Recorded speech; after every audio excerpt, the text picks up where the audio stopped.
সন্ধ্যা সকলকে, আশা করি তোমরা সকলেই খুব ভালো আছো। আমিও খুব ভালো আছি। জানো, এই ব্লগটা অনেক দিনের পুরনো শ্যুট করা একটা ব্লগ, কিন্তু আমি যে সময় করে ভয়েস অ্যাড করে সব কিছু করে ভিডিওটাকে এডিট করে আপলোড করব সেটারই সময় হয়নি।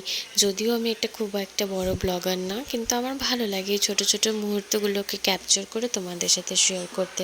তো ফাইনালি দেখো, আমরা একটা দাদার বাড়ি যাচ্ছিলাম, তো সেখানে পৌঁছেও গেলাম তোমাদের সাথে গল্প করতে করতে।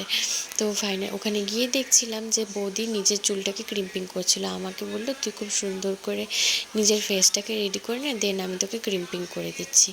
আর বৌদি বললো, আমার পেছনের হেয়ারটা তুই একটু পারলে ক্রিম্পিং করে দে ঝটপট করে, তাহলে তাড়াতাড়ি হয়ে যাবে। আর আমার হেয়ারটা যেহেতু লং, আর আমি এসব খুব একটা করি না হেয়ারে, তো যাই হোক, বৌদি সেদিন বললো যে তোর হেয়ারটা দিয়ে ক্রিম্পিং করে দিচ্ছি। তো ক্রিম্পিং করে সব কিছু করে আমরা ফাইনালি রেডি হয়ে গেলাম। এটা ছিল আমার সেদিনের ফাইনাল লুক।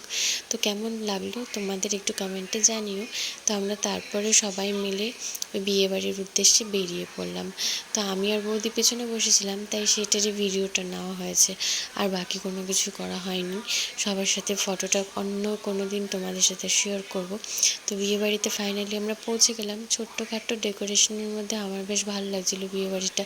আর প্রচুর খাবার ছিল, জানো তো। কী খেলাম সেটা না হয় তোমাদের সাথে আমি শেয়ার করতে পারবো না, কারণ আমি কোনো কিছু ভিডিও করিনি। তো বৌদি ওখানে প্রচুর খাচ্ছিল।